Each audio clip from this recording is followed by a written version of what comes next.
Well, welcome everybody. I'm excited about today.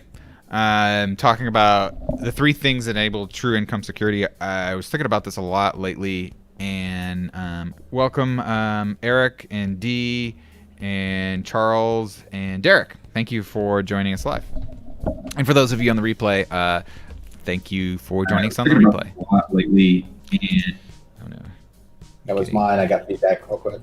Okay. How you doing today, Michael? I'm doing all right. Just another happy Monday. Yeah. So Yeah. Let me it's take getting away. long. The hair is getting long. I'm just Yeah, I can see that. all the fun stuff.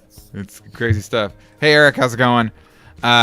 So I've been thinking about this a lot lately because of a lot of people losing their jobs and just my business in general and other people's businesses and members' businesses. I really think this is important to kind of understand, what creates income security.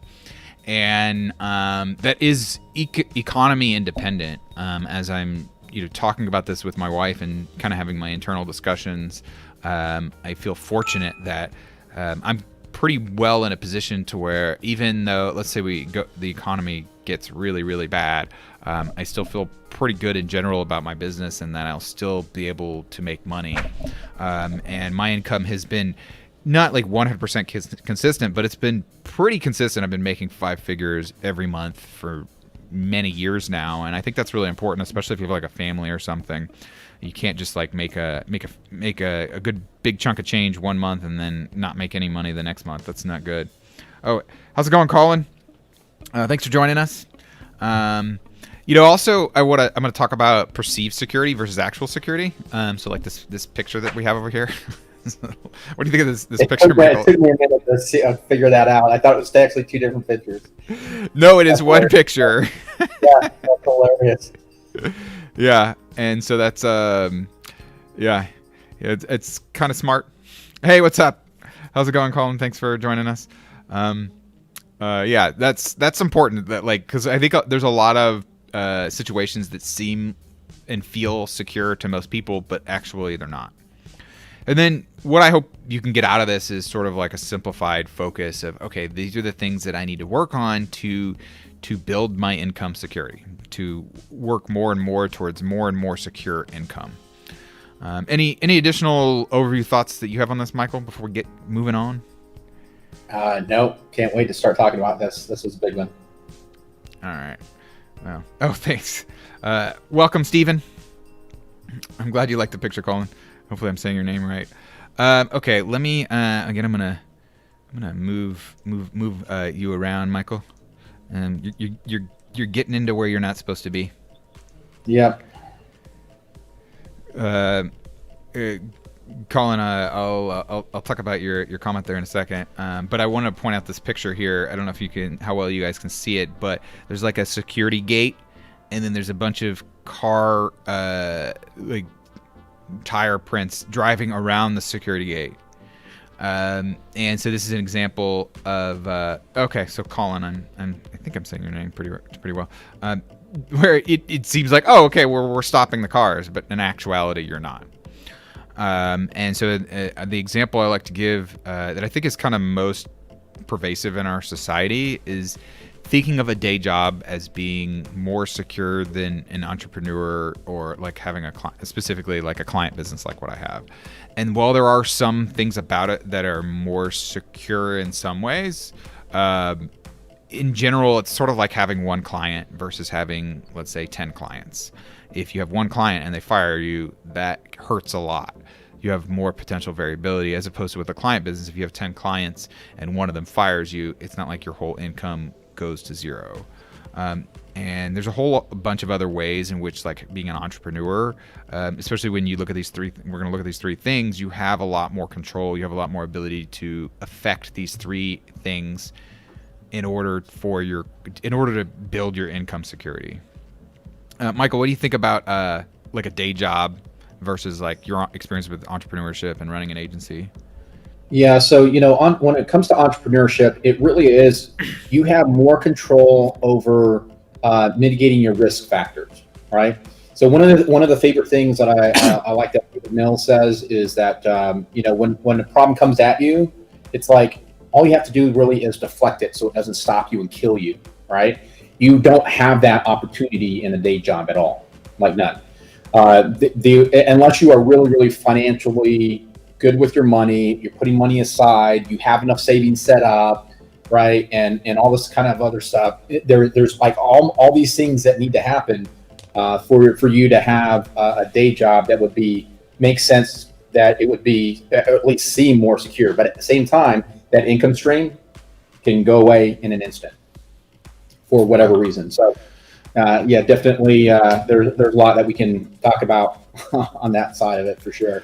Yeah, and also a lot of the stuff that I'm going to mention here in a few seconds are going to work for a day job too, but not as well, and you're not going to have as much control. Also, I want to distinguish between someone who is disengaged with their career versus someone who's engaged. If you and I avoid using the word lazy, but just like, because I was disengaged from my career, and if you want to be completely disengaged and not really apply yourself, then actually in a lot of ways a day job could be better for you, because having to go out there and make things happen, if you're not doing that, if you're not working, if you're expecting to immediately go to a 4-hour work week and do that for the rest of your life, then your chances of success are pretty low. So that's that's another way to be security, just to be secure, just to be engaged and in your work. And if you're significantly engaged in your work, that's going to be really helpful. Also, investments. You did mention, although this wasn't really the context that I was going to talk about investments, but if you have like $10 million in the bank and you put it in a bond fund and you just take the payments and that's how you live, then that's pretty secure. But that's not what I'm talking about, and this is fully the context of like your career and your work. And instead of, for me personally, at least right now in my life, most of my investments are kind of non-financial. They're not like investing in like index funds or anything like that. It's more, I'm investing in my kids. It's more personal and more the three things that I'm talking about right now. I take the money and I invest it in other things that can help build my income security. I'm still pretty young, and so that's helpful. And I don't, with an entrepreneur client business, I don't really plan on retiring, but I like what I do a lot more, so it's not like a big deal. It's not like, I'm waiting till I'm retiring. I'm like looking forward to that every day and hating my job. Okay. Let's see. Okay, so I'm just gonna take us off here for a second. I'm totally blocking this. So number one, skill development. This is probably the single biggest thing that you can do to start working on your skills.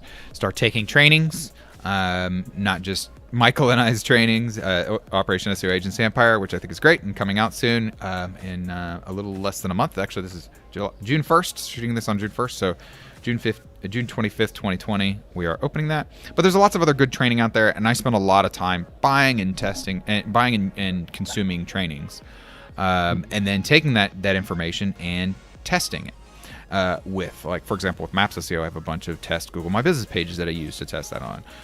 But also just, if you're new to SEO, coming in and you're taking SEO training, you got to go and actually try to apply it, or else you're not really learning. And that's part of some of the other things that we're going to talk about here in a second. And then also kind of like intentional growth in terms of like, don't just take every training that comes your way. Have a set of things that you're looking to build towards, skills that you're looking to build towards. How's it going, Joe? Thanks for joining us. And apply that to your training. And if a training isn't relevant to kind of your growth plan, it can be the best training in the world, and you probably still shouldn't get it. So, hey, Michael, any thoughts on skill development? Yeah, so I think as an entrepreneur, like one of the main skills that you need to develop is that of sales, right? Because you're no matter how engaged you are with your business, you're always going to be driving revenue into your business in some way, even if you're not doing the day-to-day work all the time. It's like the big deals are happening on the golf course, so to speak, right? and you have to be able to close them wherever you are. And so the sales skill, I think, is always going to be a big skill to develop. And then leadership would be the other one. So as your team grows, then you need to learn how to manage that team and lead that team, or you're going to be kind of falling short. But with every training that's out there, I like how you did the testing on there, and you talked a little bit about the implementation. That basically, when you take the training, if you don't do anything with it, you're kind of wasting your time. So your time is super critical, especially as an entrepreneur and business owner. It's super critical. Now, if you're in a day job right now, there might be things that you need to learn that you're not going to be able to implement right away. But it doesn't mean that you can't put together an implementation plan. So when you do start your business or go that route, that you have something that you can reference to immediately. Because going through the course is nice, but put yourself together like checklists and stuff like that. So skill set development, I think, is a critical part of it. Yeah. Hey, how's it going, Chandra?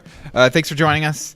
And this is also something that even if you have a day job, this is gonna make you more secure. Like the best people at a company, unless the company's going under completely, they don't get thrown out even during a really bad economy.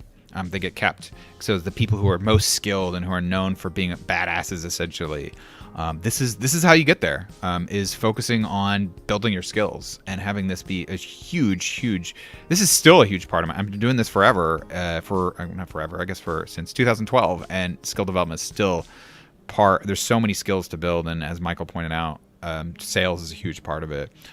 Also, just kind of like what is your core competency as a person? What is your core competency as a company, as a business? And making sure to continually build that in ways that really matter. So let's move on. Yeah, you actually reminded me on something to illustrate your point there on building the skills to improve your day job and make yourself like indispensable. So my brother is in the restaurant industry. He has been since he was like 16, 17, right? And he's in his mid 30s now. He's a regional manager. He just started on with this company back in December. Right, there was 500 and something employees over the company. It's a pretty big group. They fired everybody when all the COVID stuff hit. They laid off everybody except for 6 people. He was one of the 6 that they kept. Oh wow, yeah. Right. So when you have like skill sets that stack up on each other, like it's one thing to be a manager, but are you a manager that can also do tech stuff? Are you a manager that can do tech stuff and marketing stuff? Are you a manager that can do this and this and this and this? And if you have all these skills that you've been developing, when they go to start cutting and they see that you have a big skill set, they're not going to let you go. Yeah. Yep. Agreed. And you have more control over this when you run your own business. So absolutely. Yeah. Okay. So now this one is, there's some overlap between these 3 things.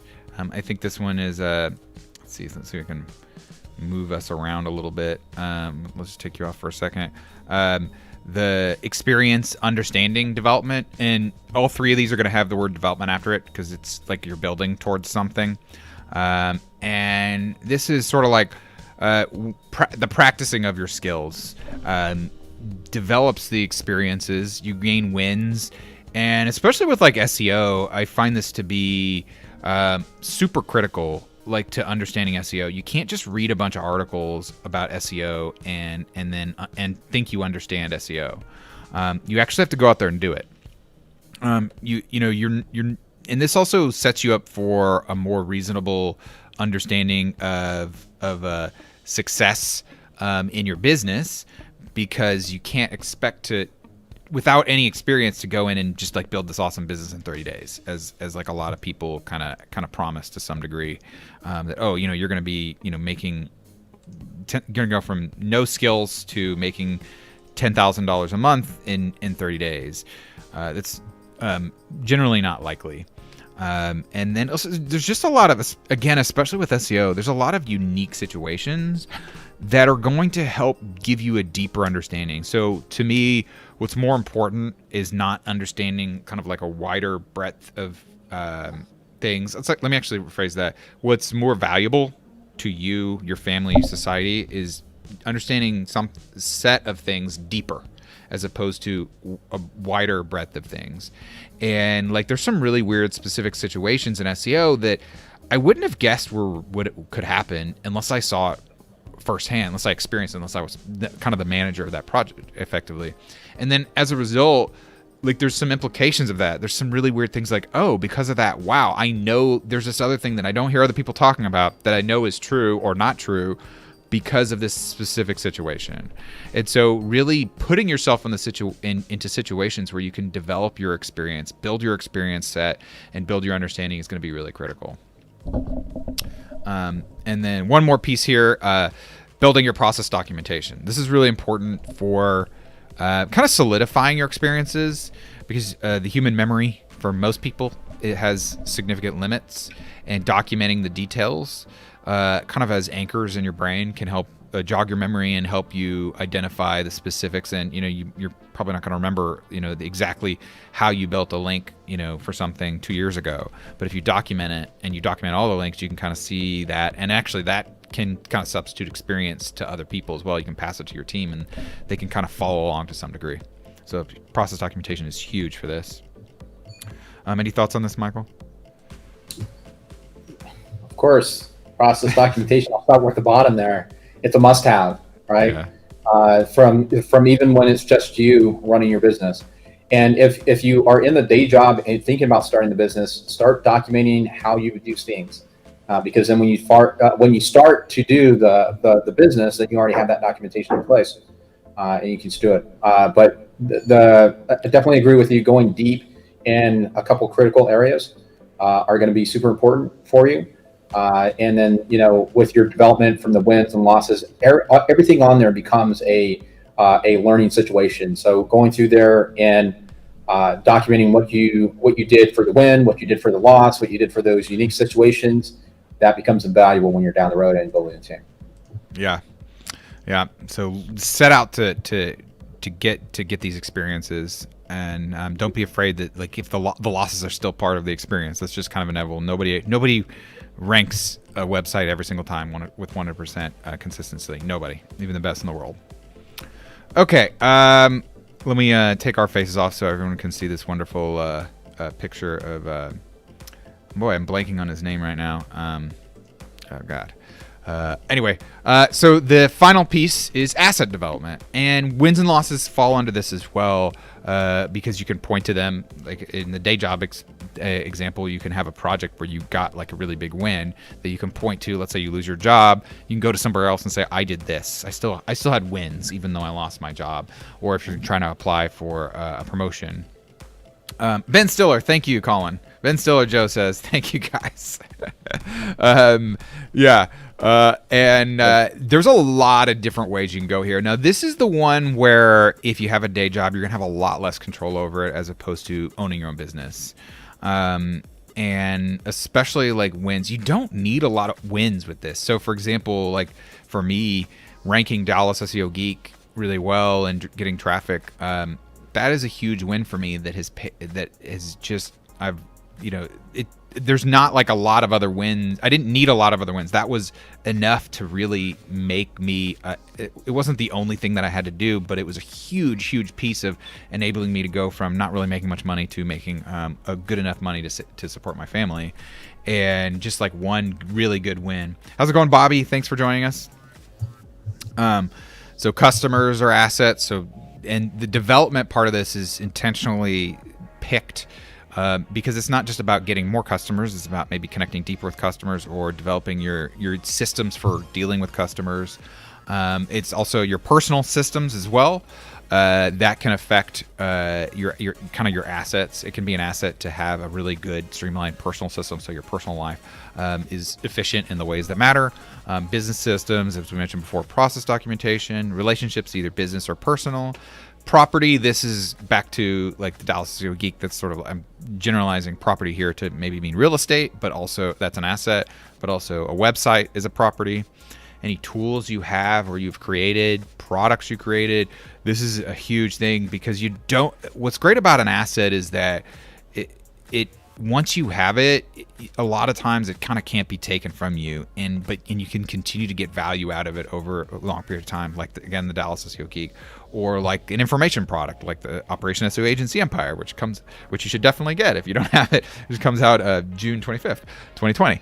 That's a product that we can essentially get multiple value out of it, but the problem with assets, it's sort of like with SEO, is that it's something where until you have it, it doesn't do you any good. Like working on Dallas SEO Geek, before it was ranking, there were periods where I was like, what am I doing? I'm just wasting my time, because it wasn't making me any money right away. There's a lot of assets that are like that. What do you want to add here, Michael? So yeah, with the asset development, it definitely, the more assets, especially on the business side, the more assets that you can develop and keep maintaining, the more valuable your business becomes. So like the wins, the documenting the wins, you really need to have one win, and then you have that documented, and you can continue to sell it within that niche pretty aggressively. With the customers, the more customers you have, then you can upsell the customers and bring in more revenue.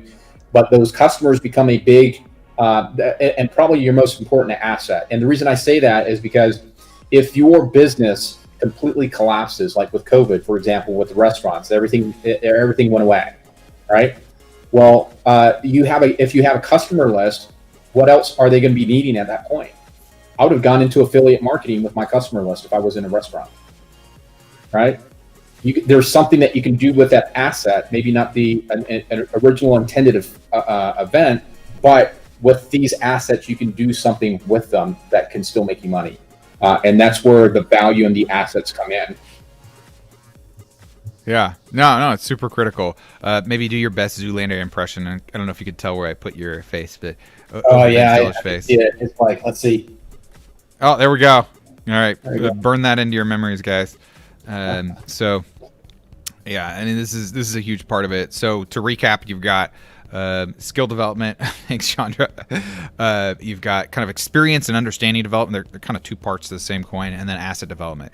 If all you did, if you're worried about your income security, if all you did was focus on these three things and try to get wins, try to get moving those forward, that's gonna increase. Everything is about probability. It's going to increase the probability of your income being secure. It's going to increase the amount of money that you make that's secure. I want to differentiate here between kind of quick cash grabs and income, and actual income that's kind of repeatable and that will keep coming back to help keep feeding you on an ongoing basis. There's a ton of people out there looking at, and I see this a lot of times, they look for like kind of a quick gig, or there's a lot of times it's sold like, hey, make $500 cash today. But it's not something that's repeatable. It's not something that you build and that grows over time to where you can make more and more money every year. Every year I've been in business, except for one, my income has gone up. So that is how I've accomplished that. It's been mostly, focusing on these three things. So if anybody has any questions with regards to this or comments, please feel free to make it now. I think this is a really good framework for you kind of guiding, like, okay, so what really matters in working on my business or my career right now? What can I do? And if you can if you're looking at doing something and it doesn't fall into one of these three categories, there's a really reasonable chance that maybe it's not something that's gonna grow your income security. But if you can look at it and you can point, oh, okay, this is actually, I'm building a product, or I'm helping with develop my assets in some specific way, then you are at least in some sense building your income security in a significant way. Let's see. So, thanks, Chandra. Thanks for your feedback. Thanks for joining us. Michael, any last comments before we head on out? I think with everything that we mentioned today, when you're doing like the skill development, it should lead to being able to build an asset. So, if the skill that you're trying to build up doesn't lead to asset development, put it off for later, or make it a hobby, right? So everything on here builds on each other, from the skills to the second one, right? And the asset development, everything, the experience, the understanding, everything comes in and builds one on top of another. So it becomes that your success is inevitable. And it seems really simple, But it really is that simple to get done. The execution is the hard part. Yeah. Well, being consistent and staying focused, and not jumping around to having a bunch of half-built assets and skills is going to be crucial here. So that's something that I've been fortunate enough to kind of have a natural inclination for. I've been pretty consistent with what I've been focused on in my business. Not that I haven't tried other things, but it's more just the client stuff I've just been doing for so long. And so I'm able to build it and grow on it every single year. Realize I should probably have like a review slide here, but I do not. So, okay, well, I think that's good. And if you have any questions, feel free to reach out to us at any time. And thanks for joining us. Have a great day, guys. Bye. See ya. Bye.